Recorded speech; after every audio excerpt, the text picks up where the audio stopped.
15 kakaibang tao na mayroong sobrang parte sa katawan. Sino-sino at anong uri ng kondisyon ang mayroon sila? Yan ang ating alamin. Pero bago yan, welcome sa Forbidden Diary at inaanyayahan kitang mag-subscribe kung bago ka pa lang sa aming channel. Deepak Paswan.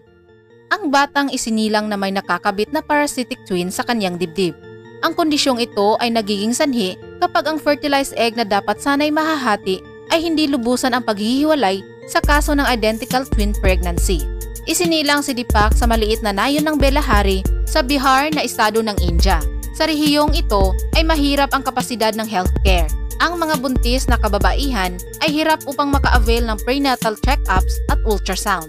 Kaya naman, ikinagulat ng mga magulang ni Deepak nang makita ang kanilang anak. Sa kabutihang palad, isang hospital sa Bangalore ang nag-offer ng operasyon para sa bata. Tinanggal ang parasite sa kanyang katawan at ngayon ay namumuhay na ng normal. Manar. Ang Croniopagus parasiticus ay isang medical condition na kung saan ang sanggol ay isinilang na may parasitic twin head. Ang isa sa mga ulo ay walang utak na nagpa-function na siyang pagkakaiba nito sa kondisyon na conjoined twins. Noong 2005, naitampok sa The Oprah Winfrey Show ang kondisyon ng batang si Manar na may Croniopagus parasiticus. Dahil sa delikado ang kondisyon ng bata, napilitan ng mga doktor na isagawa ang isang radical surgery na wala pang batang nakakaligtas. Naging matagumpay naman ang operasyon at si Manar ang kauna-unahang sanggol sa buong mundo na nakasurvive sa nasabing operasyon. Sa kasamaang palad, ang bata ay binawian ng buhay, 1 taon ang lumipas dahil sa brain infection. The Unicorn Woman. Nagsimulang tumubo ang isang misteryosong sungay sa noo ng isang matandang Chinese woman noong 2005. Inirereklamo ni Liang Shuzhen ang madalas umanong pangangati ng isang nunal sa kanyang noo. Gumamit sila ng mga traditional Chinese medicine upang malunasan ang pangangati, pero sa halip, tumubo ito at naging tila isang maliit na sungay. Noong 2015, aksidente niya itong nadurog pero lalo pa itong lumaki at sa ngayon ay aabot na sa 5 pulgada ang haba. Paniwala ng mga doktor na isa itong keratinous skin tumor at tanging operasyon lang ang solusyon. Didier Montalvo. Ang pagkakaroon ng nunal ay normal lang sa isang tao. Pero ang nunal na tumubo sa likod ng batang si Didier ay napakalaki na nagmistulang bahay ng pagong. Isinilang noong 2006 sa Colombo, Sri Lanka. Ang batang si Didier ay dumanas ng napakahirap na sitwasyon.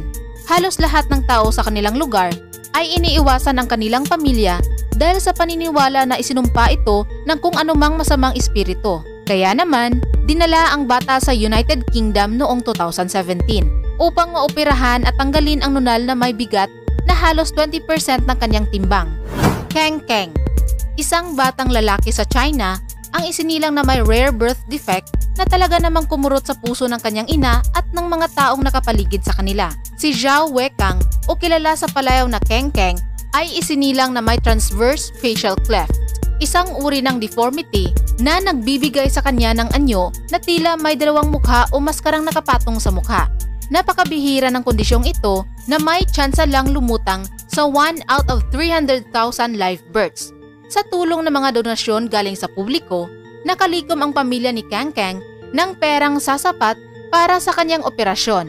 Naisakatuparan ito noong 2010. Bagamat 10 taon pa ang hihintayin upang malaman kung tutubo ng normal ang mga buto sa mukha. Xiao Lian. Siya ay lalaking may ekstrang ilong sa kanyang noo. Nakilala sa pangalang Xiao Lian. Ang Chinese na ito ay nasangkot sa isang car accident. Ito ay nagresulta sa pagkakadamage ng kanyang ilong dahil sa infeksyon. Napagdesisyonan ng mga doktor na maglagay ng panibagong ilong sa kanyang noo. Kalaunan ay ililipat rin ito sa tamang posisyon at ipapalit sa nasirang ilong. Ang prosesong ito ay base sa surgical reconstruction techniques na dati nang ginagamit sa mga nagdaang taon. Hong Hong. Polydactylism ang tawag sa kondisyon ng pagkakaroon ng ekstrang daliri sa kamay o paa. Bagamat common ang kondisyong ito na lumilitaw sa 1 out of 1,000 live births, ang kaso ni Hong Hong ay kakaiba. Isinilang sa China noong 2016, ang batang ito ay mayroong 15 daliri sa kamay at 16 naman sa paa. Ang bata ay mayroong tigda 2 palad sa bawat kamay na pawang walang hinlalaki. Kadalasan, tinatanggal ang mga sobrang daliri sa pamamagitan ng operasyon. Kaya naman, sinubukan ng mga magulang ng bata na humingi ng tulong sa publiko upang mapondohan ang nasabing operasyon. Francesco Lentini, isinilang na may kondisyong parasitic twin noong 1889. Mayroon siyang 3 binti at 4 na talampakan. Ang isa rito ay makikita sa may bandang tuhod ng isang binti. Noong una ay ikinahiya ng kanyang mga magulang ang kanyang kondisyon, kaya ipinamigay siya sa asawa ng kanyang tiyuhin. Ganun pa man, ang kondisyon niyang ito ang lubos na nagpasikat sa kanya. Napasama siya sa mga malalaking circus at shows sa loob ng 40 years. Naisama pa nga ang kanyang karakter sa 2017 film na The Greatest Showman. Josephine Myrtle Corbin, isinilang noong 1868 na may severe congenital deformity na dipygus. Ibig sabihin nito na mayroon siyang 2 magkahiwalay na pelvis at 4 na mga paa. Naigagalaw niya ang lahat ng mga ito, ngunit napakahina upang magawang makapaglakad. Naging successful siya sa mga sideshows at may stage name na The Four-Legged Girl from Texas. Nakapag-asawa siya ng isang doktor at nagkaanak ng 5. Ayon sa istorya, ipinanganak niya ang 3 sa isa niyang pelvis at ang 2 naman ay sa kabila. Arshad Ali Khan. Nang ipinanganak si Arshad Ali Khan sa India noong 2001, daan-daang tao ang pumunta para bisitahin siya.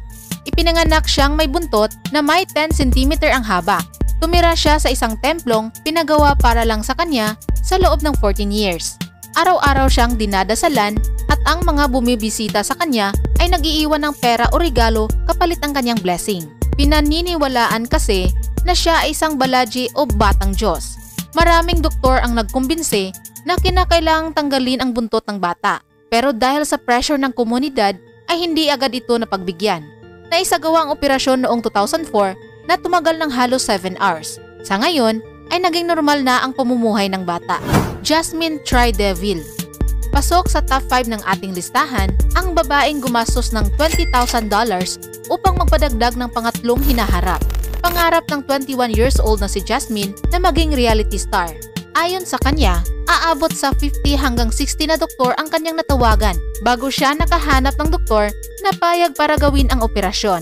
Si Jasmine ang bukod tanging babae sa buong mundo na may 3 papaya at dahil dito ay dumami ang kanyang followers sa social media. Tres Johnson. Ang miracle boy na isinilang na kaakibat ang isang napakabihirang kondisyon na pagkakaroon ng 2 mukha. Ang tawag sa kanyang kondisyon ay craniofacial duplication. Bukod sa abnormal na hugis ng kanyang mukha, dumaranas rin si Tres ng seizures at delay sa pagdevelop ng utak. Sa kabilang dako, patuloy na pinabibilib ni Tres ang mga doktor.